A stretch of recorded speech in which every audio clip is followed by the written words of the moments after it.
और बिहार की राजनीति में आज भी उठापटक चलती रही है। ये खबर भी आगे आप तक जरूर पहुंचाएंगे, क्योंकि अभी झारखंड का जिक्र यहां पर हो रहा है। जिस तरह से झारखंड की ये पूरी तस्वीर यहां पर नजर आ रही है, उसे लेकर भी बातचीत यहां पर आगे होती रहेगी। लेकिन ये बिहार की राजनीति की 4 बड़ी खबरें हैं जो इस वक्त आप इन 4 पॉइंटर्स के जरिए देख रहे हैं, जहां पर एनडीए में सीट शेयरिंग से नाराज राष्ट्रीय लोक जनशक्ति पार्टी के अध्यक्ष पशुपति पारस ने केंद्रीय मंत्री पद से इस्तीफा दे दिया, जिसके बाद अब अटकलें लगाई जा रही हैं कि वो लालू प्रसाद यादव से मिलकर महागठबंधन में शामिल हो सकते हैं। वैसे सवाल यह भी खड़ा हो रहा है कि क्या पहले से ही ये सांठगांठ थी कि छोड़ना है साथ बीजेपी का, एनडीए से अलग होकर और इंडिया गठबंधन से जुड़ जाना है। बहरहाल बड़ी बात यह है कि पशुपति पारस के इस्तीफे के बाद लालू प्रसाद यादव के बड़े बेटे तेज प्रताप यादव ने कहा कि अगर पशुपति पारस महागठबंधन में आते हैं तो वो उनका स्वागत करेंगे, यानी कि दरवाजे खुले हुए हैं। और इसके साथ ही खबर ये भी है कि सीट शेयरिंग में सिर्फ एक सीट मिलने से उपेंद्र कुशवाहा भी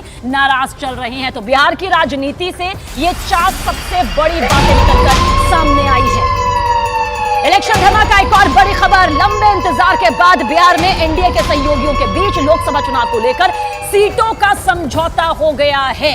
देखिए, सीटों का समझौता सबसे ज्यादा जरूरी भी बताया जा रहा था, लेकिन तनातनी अब तक थमी नहीं। समझ लीजिए, बिहार में सीटों के ऐलान के बाद से ही एनडीए में घमासान मचा हुआ है। पहले खबर दरअसल ये आई कि सीट बंटवारे में अनदेखी से पशुपति पारस नाराज हैं। अब खबर ये सामने आ रही है कि उपेंद्र कुशवाहा भी सीट शेयरिंग से नाराज है। उन्हें एक सीट से अपना प्रतिनिधि उतारने के लिए जगह मिली है। ताजा अपडेट यह है कि पशुपति पारस ने केंद्रीय मंत्री पद से इस्तीफा दे दिया। दिल्ली में प्रेस कॉन्फ्रेंस कर पशुपति पारस ने बिहार में एनडीए के सीट बंटवारे पर अपनी नाराजगी भी जताई। और इसके साथ ही राष्ट्रीय लोक मोर्चा यानी आरएलएम के प्रमुख उपेंद्र कुशवाहा भी अंदर खेमे नाराज बताए जा रहे हैं। उपेंद्र कुशवाहा भी सिर्फ एक सीट मिलने से नाराज यहां पर बताए जा रहे हैं।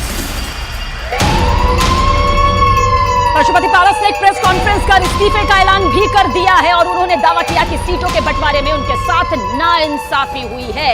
एक भी सीट नहीं मिली अंदर खेमे। वैसे यह भी निकल कर आ रहा था कि हाजीपुर की सीट वो चाहते थे। उन्होंने कहा कि पार्टी नेताओं से बात करने के बाद आगे का फैसला लेंगे। इस्तीफा दे दिया है, लेकिन अभी बातचीत करके वो जो राजनीतिक भविष्य फिलहाल उन्हें नजर आ रहा है उस पर अपना कोई फैसला यहां पर लेंगे। तो एनडीए में सीट फॉर्मूला जरूर आया, लेकिन नाराजगी भी इसके साथ साथ दिखाई दी। कल विधिवत घोषणा हो गया। हम लोग 5 सांसद थे, हमारी पार्टी में 5 सांसद थे। मैंने बहुत ईमानदारी, बहुत लगन से, वफादारी से मैंने एनडीए की सेवा की।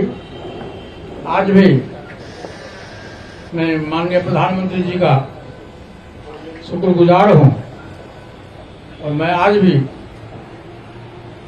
वो देश के नेता हैं, बड़े नेता हैं, लेकिन हमारी पार्टी के साथ और व्यक्तिगत रूप से हमारे साथ नाइंसाफी हुई।